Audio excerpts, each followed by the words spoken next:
Hoje temos o privilégio de conversar com a Chad, uma voz incontornável no ativismo palestiniano, autora, investigadora, tradutora e curadora independente. Chad tem-se dedicado a pensar, a escrever e desafiar narrativas dominantes sobre a Palestina e o exílio. A sua escrita cruza memória, identidade e resistência, e o seu ativismo aborda o feminismo anti-sionista, a arte como ferramenta de luta e o impacto do colonialismo na experiência palestiniana. Nesta conversa vamos falar sobre a terra dos seus avós, apagada do mapa, sobre a neutralidade, com muitas aspas, enquanto ferramenta de ocupação, sobre o feminismo como resistência e ruptura e sobre a poesia como arquivo de um povo que recusa desaparecer. Chada, obrigada por arranjares um tempinho no meio de tanta coisa que tu fazes. Obrigada eu e obrigada por esta apresentação bonita também. De nada. É fácil, né? Fazer apresentações assim. Os teus avós eram de uma terra que já não existe nos mapas, que foi apagada e substituída por uma nova geografia imposta por Israel. Que histórias ou que recordações é que tu recordas de te falarem dessa terra? Bem, eu posso começar por dizer que eu posso até devolver-te esta pergunta, porque tu conheces a minha terra, tu já foste à minha vila de origem e eu mesmo sou palestiniana privilegiada, que tinha um passaporte português, não me permitido ir a esta vila que é chamada Lemzerá, que eu sempre quando vou a uma conversa digo o nome, digo Lemzerá, para que esta vila permaneça viva também. Eu sei que a minha família foi expulsa em 12 de julho de 1948 através de uma operação militar que chama-se Operação Dani. Na verdade não sabiam, como todas as famílias palestinianas que vão só durante alguns dias, pensaram que vão sair só até alguns dias até a situação acalmar, levaram alguns objetos, colchões e não voltaram até o dia de hoje. E portanto eu cresci a ouvir o nome desta vila e não sei muito sobre esta vila, nunca vi esta vila. Tu viste? Eu não, só tenho na minha imaginação em algumas fotografias trazidas por pessoas amigas que foram lá. Eu fui a um lugar muito próximo a esta vila. Quando eu voltei à Palestina pela primeira vez, eu só conseguia ir à Palestina que já tinha 15, 16 anos. E também por questões que têm a ver com alguns palestinianos que conseguiram voltar após os acordos de Oslo, e posso dizer desde já, os acordos de Oslo foram muito enganosos para os palestinianos, não deram nada, mas mesmo assim o meu pai, que era crítico dos acordos de Oslo, decidiu voltar porque eram qualquer direito nosso nós vamos agarrar. Claro. Mas também percebemos que estes acordos controlam tudo porque as autoridades israelitas continuaram a controlar tudo até o regresso da minha família. Portanto, o meu irmão nunca conseguiu voltar à Palestina, não tem bilhete de identidade palestiniano, como, por exemplo, eu, minha mãe e o meu pai. Mas nesta primeira visita, primeira vez que eu conheço a Palestina, com 15 anos, conheci parte da Palestina, porque muitas partes da Palestina são impedidas, eu não posso ir até hoje, entre elas a vila dos meus avós, que eu só consegui vir de longe quando eu fui visitar uma vila que chama-se Abud, que é próxima a Ramallah, e uma amiga mostrou-me e disse-me, olha, estás a ver uma montanha ali? Mostrou-me a montanha e aquela que é a vila. E, na verdade, para mim, este momento definiu a minha vida toda e a minha identidade até hoje. Porque foi o momento em que eu senti, deve ser isso, ser palestiniana. Não conseguir ir ao lugar que sempre ouvi falar e que está mesmo ali. Portanto, para mim, a memória que eu tenho da minha vila é uma memória que eu não tenho. Portanto, uma memória de impedimento, uma memória de eu não conseguir ir, uma memória que não me é permitido. E este impedimento é a minha memória da minha vila. Mas também, quando eu estava a fazer o meu doutoramento, fiz uma entrevista ao meu tio, e meu tio conseguiu voltar em um momento na sua vida à nossa vila, e ele, como vocês quando foram disseram que ele tem algumas pedras aí, não tem propriamente ruínas, não tem propriamente uma vila. Portanto, ele próprio, nós também sabemos muito onde que estão as vilas palestinianas por causa dos catos, porque antes as vilas, antes de 48, o muro das vilas eram catos. Portanto, plantavam catos como o muro das vilas, portanto, isto é um sinal que havia lá uma vila. E este é um sinal que havia lá uma vila, mas foi outra planta que fez o meu tio perceber onde é que está a casa, que foi uma amoreira. E foi a única amoreira que foi plantada naquela vila, e foi ele próprio que plantou a amoreira em frente da casa. E foi assim que ele conheceu onde que está a casa dele. Portanto, eu não tenho memória, eu tenho memórias transmitidas para mim sobre esta vila, que eu vou um dia certamente voltar a esta vila. Nós estivemos lá acho que foi em julho do ano passado. Fomos um grupo de 4 e uma das missões da viagem era encontrar a tua vila e o João, principalmente, no seu super esforço no mapa e a tentarmos perceber todas as formas e mais algumas como lá chegar. Conseguimos encontrar a vila e fica numa saída de uma via rápida que já tem vários colonatos à volta. E de facto havia as ruínas, havia já... Aquilo agora faz parte do que eles chamam os Israeli Trails, para trekkings e coisas assim. E o João trouxe-te uma pedra da tua vila e que tu disseste que vai ser devolvida quando tu puderes voltar à tua terra. Sim. Que significado é que esse gesto ou esse retorno tem para ti? No fundo, essa pedra pertence-te, não é? E não só esta pedra me pertence, como é que esta pedra é o único contacto do meu corpo com a minha terra. Portanto, o único toque que eu tenho com a minha terra é esta pedra. E, portanto, na verdade, só ao ouvir-te a falar que isto faz parte de uns trilhos, de caminhadas, e isto tudo também é uma forma de apagamento das nossas vilas. E, na verdade, há muito para além, com tantas tentativas de apagamento, que através destes trilhos, como através também plantação de o Jewish National Fund, que está sempre a fazer plantação no lugar onde que haviam estas vilas. E, aliás, há uma história muito bonita que o Ilan Papé, o historiador israelita, conta sobre os pinheiros que foram plantados lá, pinheiros europeus, que na verdade pinheiros europeus que nem sequer estão adequados ao clima da Palestina e que foram plantados lá para que o colonizador europeu sentisse em casa. E o que é que aconteceu? Que tiraram as oliveiras e plantaram no lugar das oliveiras estes pinheiros europeus, só que as oliveiras são tão fortes e as raízes das oliveiras são tão fortes que partiram as pinheiros do meio e voltaram a crescer. E isto porque as árvores, tal como as pedras, também têm memória e têm memória palestiniana. E por isso que para mim ver esta pedra, e na verdade esta pedra assim aparece no meio de uma conversa que vocês estão a contar-me sobre a vossa viagem, aparece uma pedra.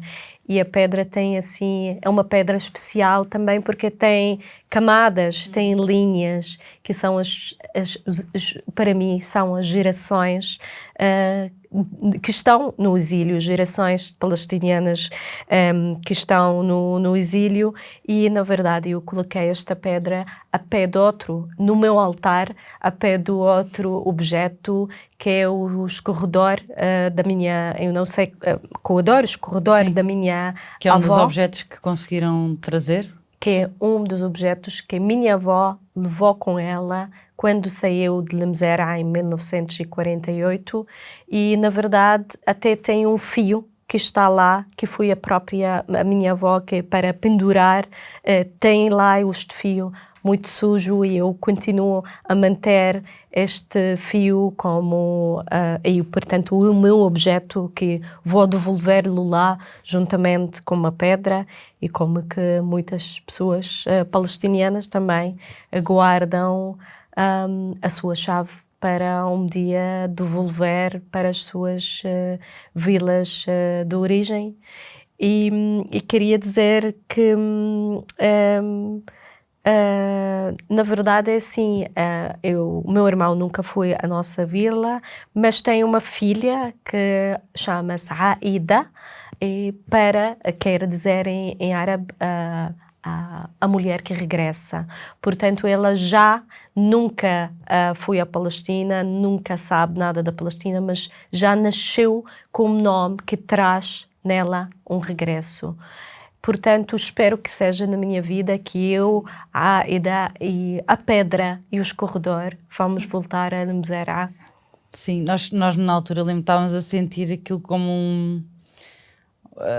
não te sei explicar, porque foi um misto de emoções foi um misto do privilégio de podermos estar ali, com conhecermos-te e gostarmos muito de ti e saberes que tu não poderias estar ali, e foi mesmo sentir muito como um ato político.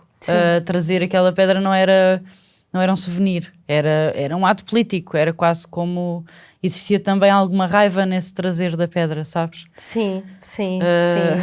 E na verdade é isso. Na verdade eu escrevi também um texto sobre esta pedra, e a minha vila tinha a forma de uma estrela. E era muito engraçado que eu, quando estava a escrever este texto, quando fechei a mão, vi que a minha mão também, com a pedra lá dentro, fazia esta forma da estrela. E, na verdade, agora a história da minha vila não é a minha história, também é a vossa história que foram lá.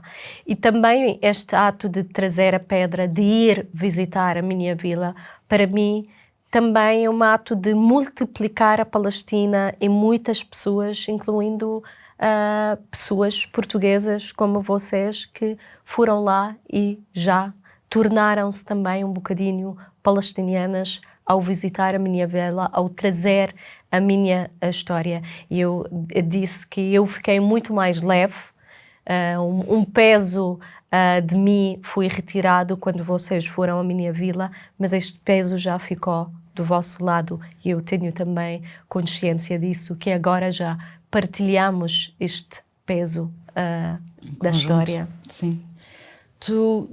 Eu lembro-me que uma vez fui assistir a acho que foi uma coisa do He4She Coimbra, acho eu, que era um painel sobre feminismo, e lembro-me de tu dizeres, acho que estavas nesse painel, e tu disseste a frase, disseste qualquer coisa do género: eu não tenho nada a ver com uma feminista sionista. E o que é para ti o que é o feminismo anti-sionista, e porque é que é impossível dissociarmos o feminismo da luta contra a ocupação? Sim, eu me lembro que nesta conversa já foi nas perguntas, havia assim, uma ideia de se são feministas, então temos algo em comum. Exato. E podemos chegar a um momento em que podemos sentar em conjunto. A ideia de que somos feministas, temos todas a mesma visão. E na verdade, aquilo que eu disse, que eu não é uma feminista que é sionista, uma feminista que é fascista, não tenho nada em comum com esta feminista que tem em si ideias que, ao meu ver, contradizem com o feminismo. Porque para mim o feminismo é um feminismo que um feminismo que é sionista não é feminismo, ao meu ver. Pelo menos não é um feminismo que eu vejo como feminismo. O feminismo que eu vejo é um feminismo interseccional, um feminismo que luta tanto para questões relacionadas com o género, como para luta contra o imperialismo, contra o capitalismo, que luta contra as alterações climáticas, que imagina géneros mais que nós conseguimos ver ou imaginar. Portanto, este também, o feminismo, para mim, é uma luta pela justiça, é uma ideologia, sobretudo, é uma maneira de ver o mundo, é uma maneira de pensar no mundo.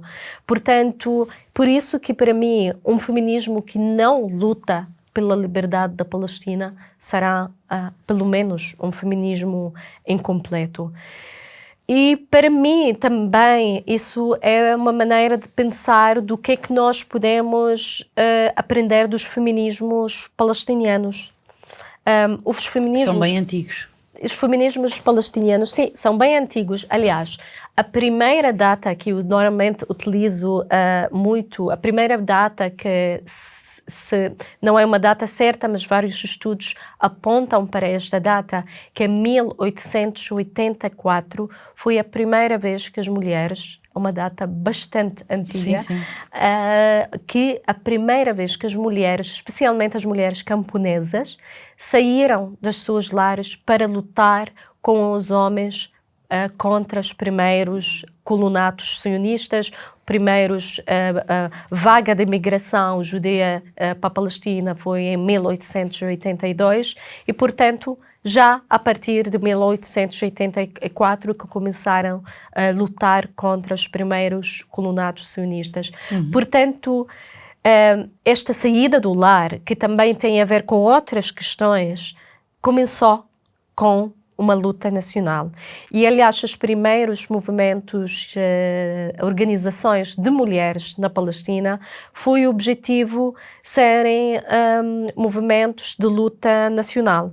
Só que quando organizaram-se, começaram a escrever nos jornais, as mulheres, começaram a falar de outros assuntos que não só têm a ver com a liberdade da Palestina, também este nos anos 20, que começaram as organizações das mulheres, depois da Declaração de Balfour, em 1917, que é a declaração que permitiu um lar quando os ingleses permitiram um lar aos judeus. Portanto, quando as mulheres começaram estas organizações nos anos 20 com o objetivo de lutar contra tanto o mandato britânico e o projeto britânico de entregar a Palestina como os colonatos sionistas, começaram também a falar de outros assuntos como a educação, o casamento, os direitos das mulheres. Um dos primeiros livros de feminismo palestiniano, que foi escrito em 37, de Mathiel Mghannam, tem o título A Mulher Árabe e a Liberdade da Palestina. Portanto, não há uma liberdade, é quando se pensa na liberdade na Palestina, se pensa em toda a liberdade. E por isso que, para mim, este é o feminismo que eu identifico e, na verdade, temos que pensar na liberdade como um total e não é como uma parte só. Sim, sim. E, aliás, também os movimentos queer, a mesma coisa, que dizem que nós não queremos imitar os movimentos no Ocidente. A nossa prioridade não é sair do armário. Por exemplo, temos outras prioridades, temos outras formas de lutar e, sobretudo, a nossa luta maior é a liberdade da Palestina. Sim, eu ia mesmo aí. Primeiro, sim, não, acho que é muito contraproducente estar-se a falar de uma liberdade condicionada, não é? Então não é liberdade, ou seja, estamos a falar de uma liberdade sobre exploração, sobre colonialismo, sobre violência, não, então não é sobre a ocupação, então não é o que é isso da liberdade das mulheres com isto existir. Sim. Mas Israel usa muito isso na sua propaganda, um bocadinho feminist washing ou pink washing também. Sim. Tu escreveste também sobre isso. Sim. Num artigo que foi no Gerador, acho eu, sobre No Pride in Apartheid. Sim. Para quem não sabe, podes explicar um bocadinho de como é que isso tem sido usado? Sim. As estratégias que têm sido usadas, que, entre aspas, nós não nos refere a nós, mas no geral não nos não vemos como isso está a ser usado, ou como é que essas estratégias estão constantemente a entrar-nos. Sim, sim.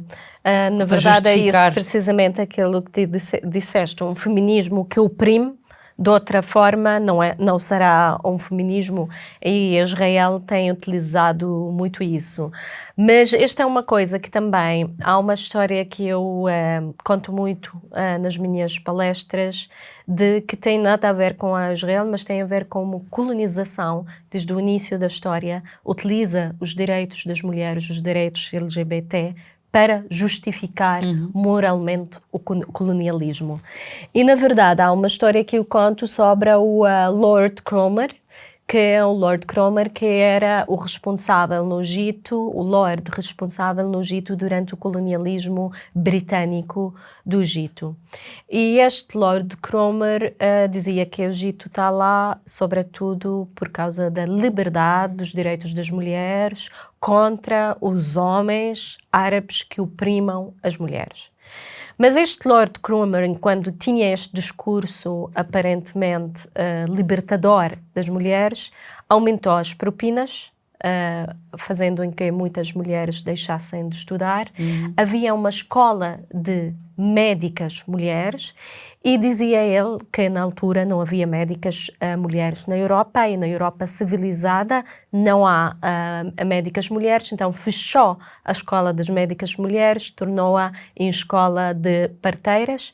E, na verdade, no seu país, ele era antissufragista. Portanto, era contra o voto das mulheres. Exato. Enquanto ele dizia um discurso completamente pela liberdade das mulheres. Israel faz a mesma coisa, na verdade. E Israel utiliza os direitos das mulheres e utiliza os direitos LGBTQ para justificar a sua colonização e os seus crimes contra o povo palestiniano.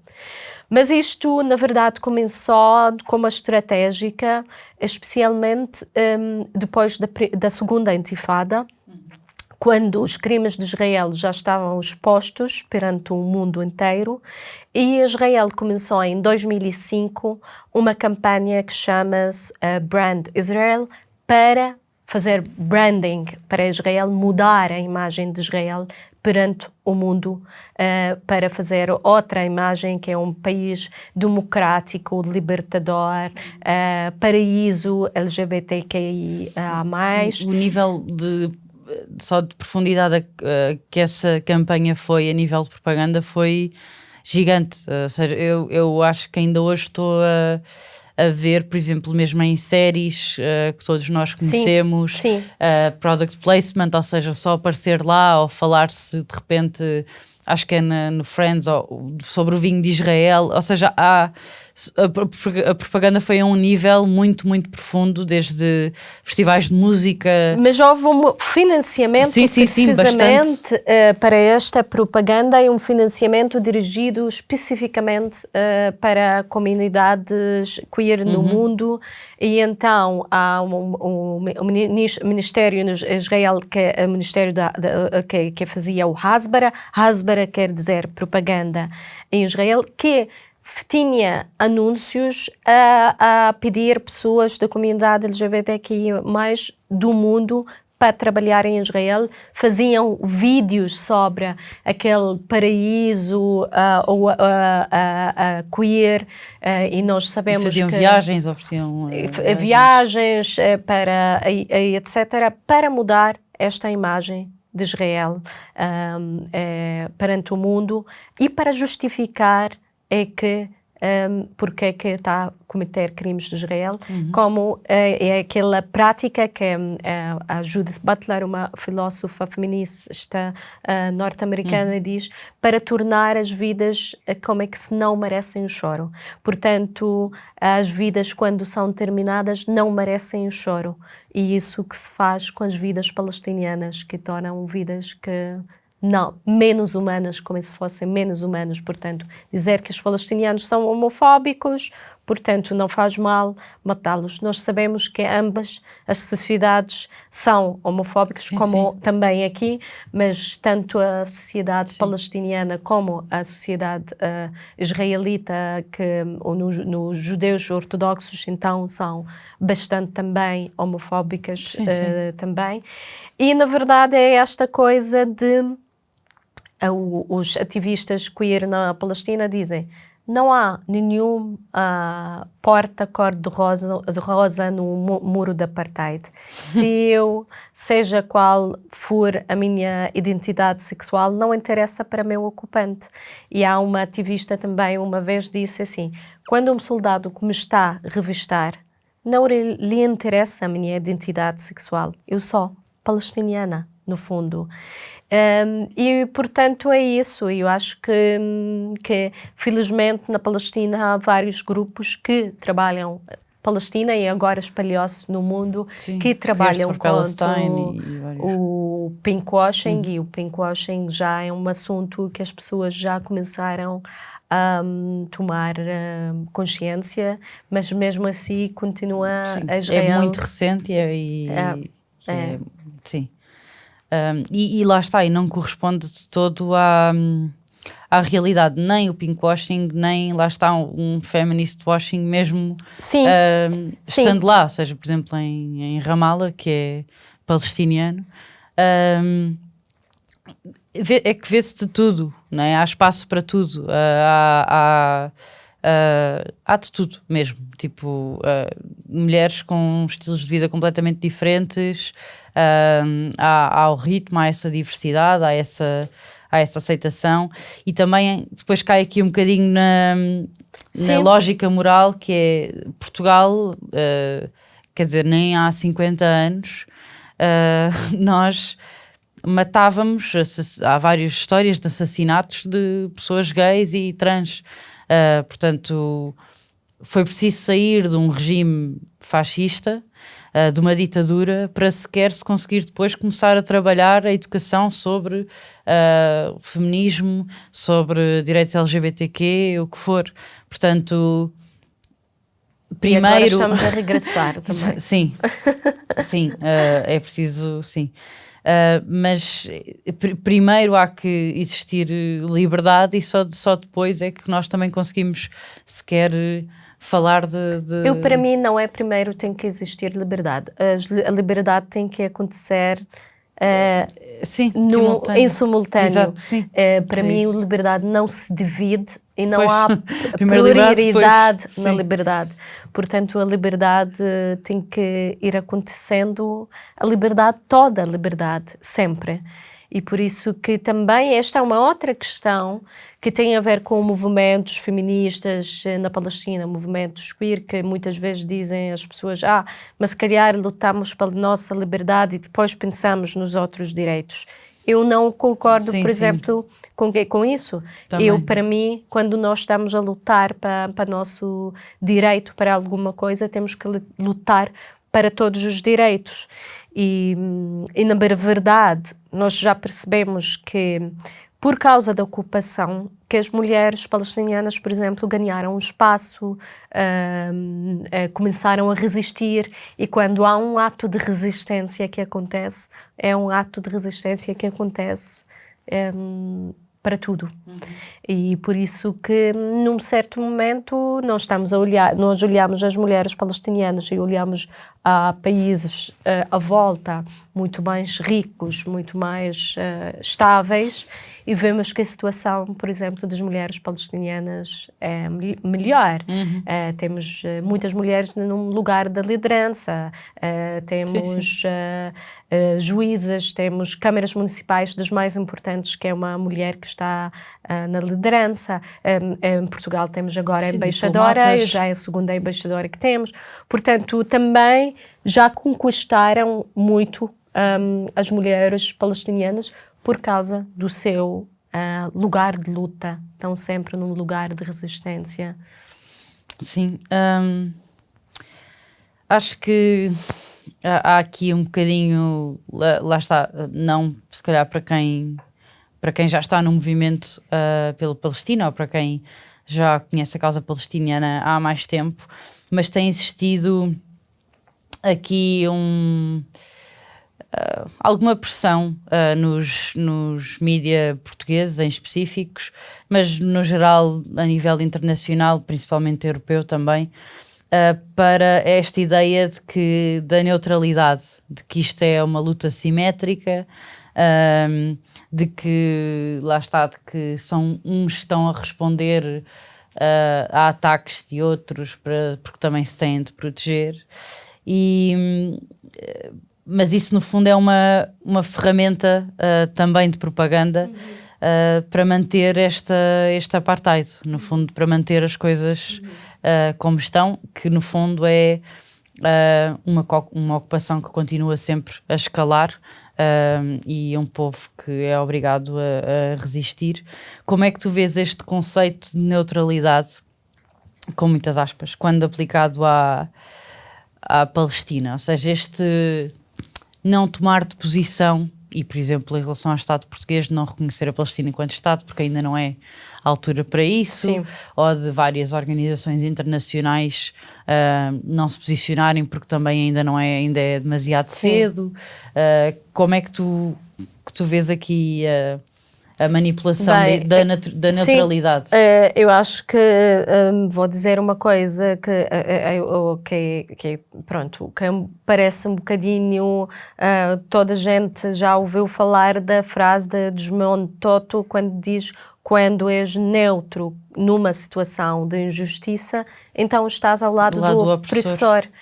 E na verdade não podemos, quando há opressor e oprimido, há um ocupado e ocupante, falar de neutralidade, porque não há dois lados iguais, que nós não podemos tomar uma posição. Portanto, não tomar uma posição em si é tomar uma posição ao lado do opressor. E na verdade, aquilo que eu acho que neutralidade, e falar de neutralidade, é em si uma agenda. É uma agenda política. Portanto, uma agenda política para trabalhar no sentido de ter um discurso aparentemente neutro que apoia o outro lado, o lado opressor, no caso da Palestina. E, na verdade, esta coisa de os ONGs dizerem que são neutros, também, olha, no momento que todo o trabalho das organizações internacionais está a ser impedido, não há uma ajuda humanitária que pode entrar em Gaza, não há, portanto, não podem ser neutros. Quando há escolas da ONU a serem destruídas. Exatamente, não podem ser neutros neste caso. Há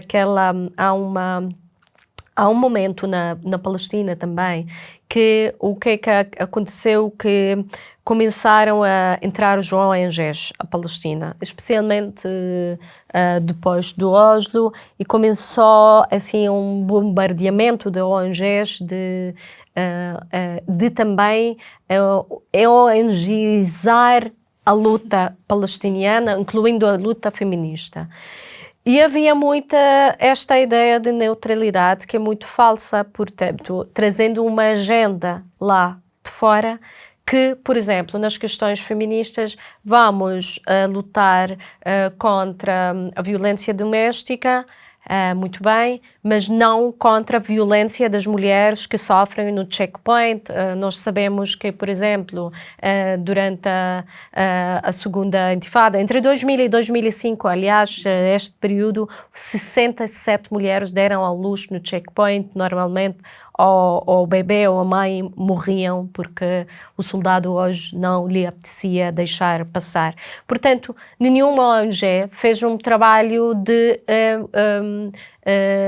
com as mulheres sobre aquilo que sofrem com a ocupação. Era sempre com questões culturais e não políticas. Claro. Na verdade, eu própria, e não vou dizer o nome da organização, na Jordânia, queria fazer um projeto de cinema em campos de refugiados palestinianos na Jordânia, mostrando filmes palestinianos, porque eles não estão na Palestina, e a ONG disse, ok, financiamos, mas podem ser filmes do Hollywood, não precisam de ser filmes palestinianos. E o projeto não avançou porque não queriam que as pessoas tivessem filmes palestinianos. Portanto, há agendas com o objetivo de neutralidade. Vamos ser neutro. Não precisam de ser filmes palestinianos. Podem ser filmes americanos. Portanto, há sempre, para mim, esta ideia de neutralidade traz em si uma agenda escondida, sempre. Sim. Sim, é uma forma de certa forma de branquear muitos discursos e também de diminuir outros. Ou seja, porque depois parece que quando não estás a ser neutra, então estás a ser polarizada ou não estás a ser honesta intelectualmente, percebes?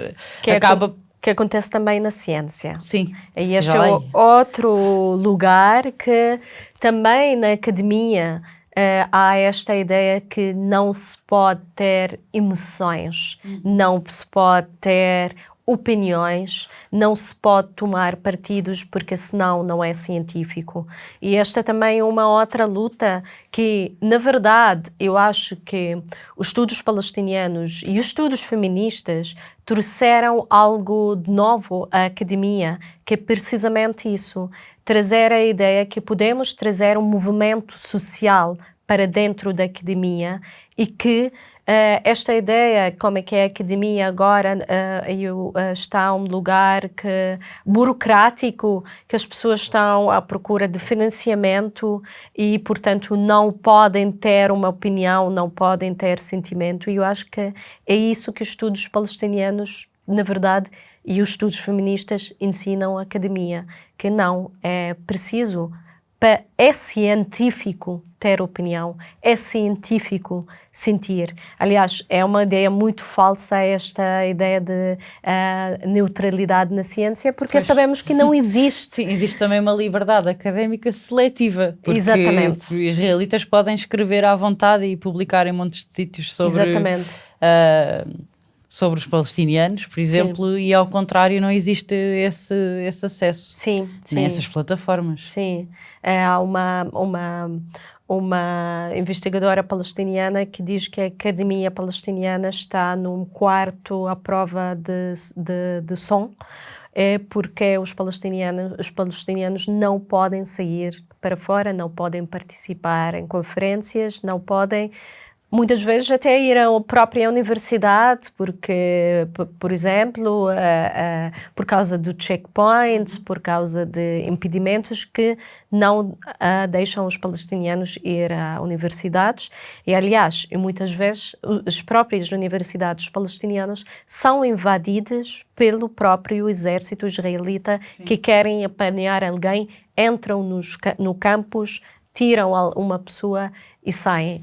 Portanto, também a realidade da academia palestiniana é outra realidade e por isso que nós estamos sempre a falar do boicote académico, e o boicote académico que faz parte do movimento de BDS, do boicote, desinvestimento e sanções, que tem uma parte que está relacionada com o boicote académico e cultural. E, na verdade, eu sempre digo isso, enquanto o movimento do BDS que se inspira pela África do Sul no seu movimento contra o apartheid, é esta que também é a ideia do movimento de boicote, que pressionar Israel para cumprir a lei internacional e ter direitos iguais com os palestinianos e respeitar o regresso dos palestinianos. E este movimento começou em 2005, mas o boicote cultural e académico começou em 2004, portanto um ano antes. Portanto, o primeiro foi o boicote académico e cultural, que diz às pessoas para não... Nós sabemos que em Portugal há pessoas que continuam até hoje ir participar em eventos académicos e culturais a Israel, ou convidar instituições cúmplices com a ocupação para virem cá. Eu posso dizer desde já que a maior parte das universidades são cúmplices com a ocupação. Nestas últimas intensificação do genocídio contra a Palestina depois de 7 de outubro, e digo intensificação que para mim o genocídio começou desde 48 com a limpeza étnica da Palestina. Muitas universidades ajudaram o exército israelita em várias formas, tecnologias, pesquisas. E muito antes disso, muitas universidades estão em territórios que foram ocupados até em 67, nem sequer 48, que tem lá parte das universidades. Há partes de universidades que estão em colonatos, portanto... E há muitas universidades há muitas universidades que colaboram diretamente com o exército. Portanto, é por isso que nós temos que pensar e mesmo cá em Portugal também, académico. Nós quando foi o ano passado houve as ocupas e quando se começou a investigar as ligações das várias universidades portuguesas com o Estado de Israel, muitas das principais recebem financiamentos e têm ligações estreitas, tanto que continuaram a promover painéis, aliás até se for preciso mais ainda, de propaganda e com académicos israelitas supostamente neutros e esse tipo de coisas. Pois. Uma das coisas que também é muito usada como arma é aqui a questão das palavras, não é? Ou seja, de um lado são reféns, do outro lado são prisioneiros. De um lado são mortos, do outro lado morreram, por acaso. Neutralizados. Sim, foram casualties, não é? Sim. Pronto, e esta narrativa também de as palavras abatidos. Às vezes... Os palestinianos não morrem, são abatidos. Sim. E acontece, não é? Parece que ninguém os matou. Sim. E aqui, também estando nesse meio e até mesmo como tradutora, ou seja, pequenas nuances, às vezes nós até temos essa preocupação dentro da Human de... Por exemplo, isto não é uma guerra in Gaza, é at Gaza, não é? Coisas assim as palavras importam muito porque registram a forma como a história, não é? A forma como nós contamos as coisas. Sim. E isso lima depois as nossas opiniões, a forma como as nossas perspectivas, é como nos contaram, é como nós acreditamos que se passou. E qual é que é esta... Tens alguns exemplos já agora também... Termos mais exemplos para conseguirmos estar atentos e atentas à linguagem que usamos e que nos transmitem? Sim, tenho muitos exemplos, na verdade. Vou começar para o termo que mais foi utilizado ultimamente, que é a guerra entre Israel e Hamas. Sim. Que em si coloca toda a ocupação israelita da Palestina como... se fosse uma guerra com um poder político e Israel, que é um Estado. Portanto, em lado nenhum nós vimos uma coisa que diz... Para já, a palavra guerra em si aqui é problemática, como a palavra conflito, né?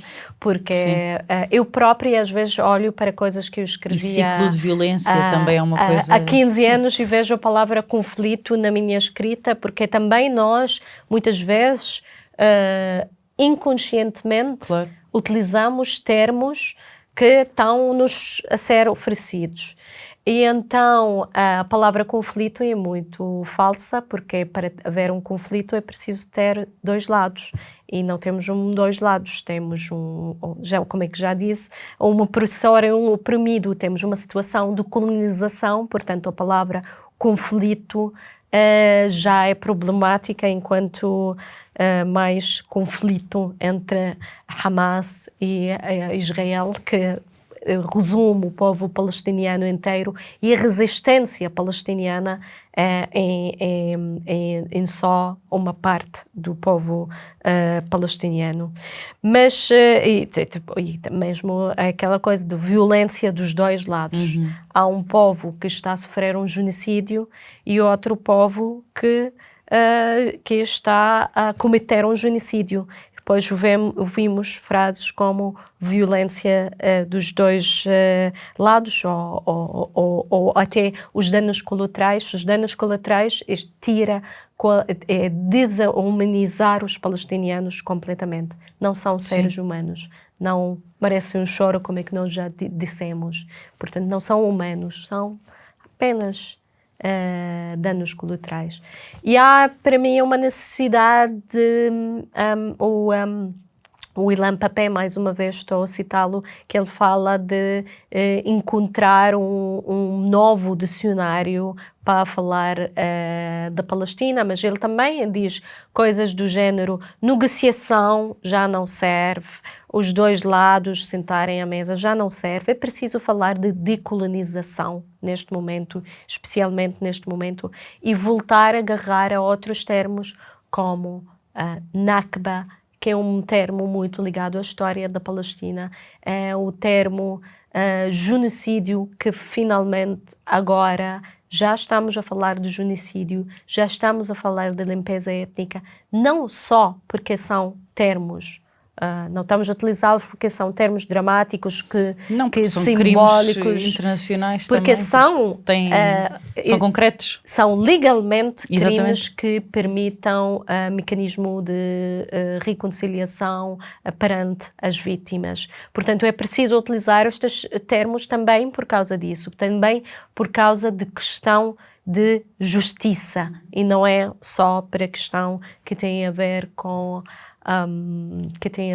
nossa consciência política, também para haver justiça. É concreto. Exatamente. Sim. Para terminar, na tua família e em muitas e na cultura palestiniana, a poesia tem um papel essencial.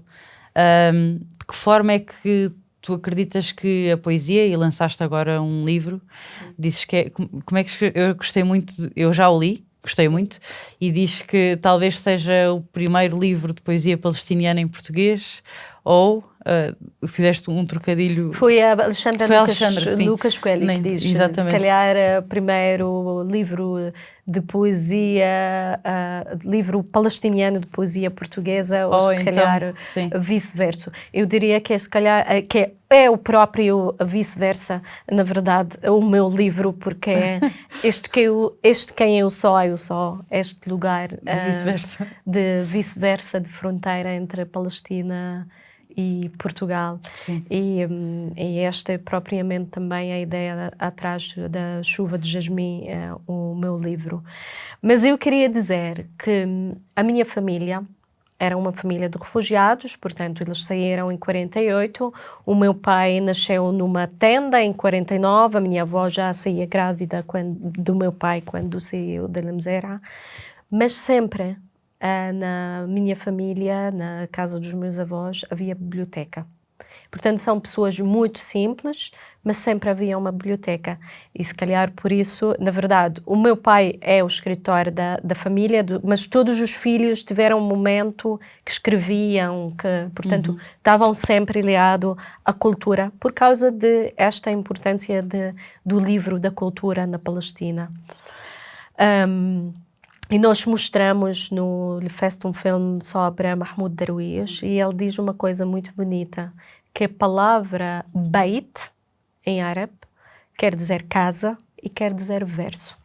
Portanto, o próprio verso é o casa que os palestinianos não têm. E então já em si é um lugar que é a nossa casa também. E há um momento que o irmão do Mahmoud Darwish conta uma história muito bonita também, que as pessoas não tinham como ter livros assim muito fácil, portanto chegava um livro à aldeia, as pessoas passavam o livro de uma casa para outra e tinham que ler durante a noite toda, ficar acordados porque amanhã têm que passar o livro para outra pessoa. E para ter o livro sempre com eles, copiavam. Portanto, copiavam o livro inteiro, um livro de poesia, copiavam o livro inteiro, depois passavam para outra pessoa, esta pessoa copiava este livro.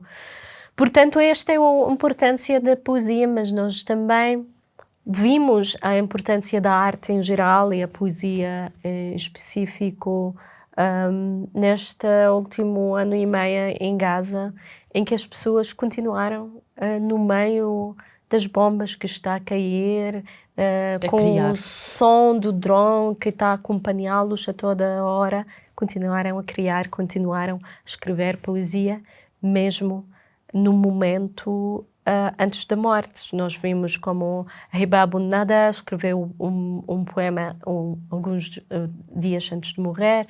Vimos o Rifat El-Arir, que escreveu: se eu tiver que morrer, que seja um conto que traga esperança. E, portanto, também estes poetas que agarraram a poesia até o último momento das suas vidas para dizer que também por mim, porque o povo palestiniano agarra a uma arma que é uma das armas mais fortes, que é o amor à vida. E para mim o amor à vida é uma das armas mais fortes do povo palestiniano, e aliás aparece também na poesia, que é um verso que eu estou sempre a citar, mas volto a citar, que também nós amamos a vida quando podemos, de Mahmoud Darwish. E na verdade tem a ver com isso. Eu acho que a poesia é um lugar para reclamar a vida, mesmo quando é impossível. E é mesmo bastante mobilizadora. Pronto, não é por acaso que Hassan Ghanafani foi assassinado por causa da sua escrita, como Najil Ali, um ilustrador palestiniano, também foi morto por causa das suas ilustrações. Sim. Shad, obrigada por encontrares tempo. Obrigada eu por esta conversa. Obrigada mesmo. Obrigada. Na Human acreditamos que as histórias são um caminho para a libertação coletiva. No caso da história da Shad, lembra-nos que resistir é mais do que existir, de que a memória, o escrever, o contar as histórias é imaginar um futuro de justiça. Se queres continuar a ouvir mais histórias como a da Shad e apoiar mídia independente, já sabes, junta-te à comunidade.